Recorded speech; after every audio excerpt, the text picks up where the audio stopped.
Magandang umaga, ngayon pa araw ng Miyerkules, September 6, 2023. Update po muli sa lagay ng panahon.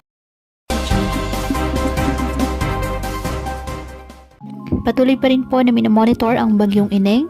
Taglay ng nasabing bagyo ang nakasang hangin na 45 km per hour malapit sa sentro at bugso nitong 55 km per hour.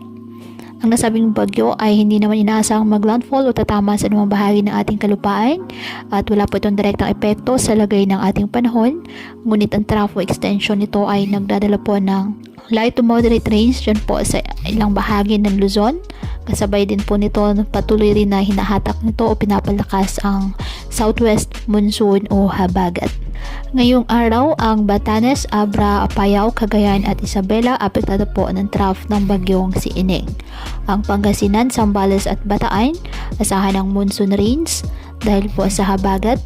At ang Metro Manila, nalalabing bahagi ng Ilocos Region, Benguet, Pampanga, Bulacan, Rizal, Cavite, Batangas at Occidental Mindoro asahan naman ang occasional rains dahil pa rin sa habagat. At ang nalalabing bahagi ng ating bansa, bahagyang maulap hanggang sa maulap na halangitan with isolated rain showers or thunderstorms dahil po sa habagat at localized thunderstorms.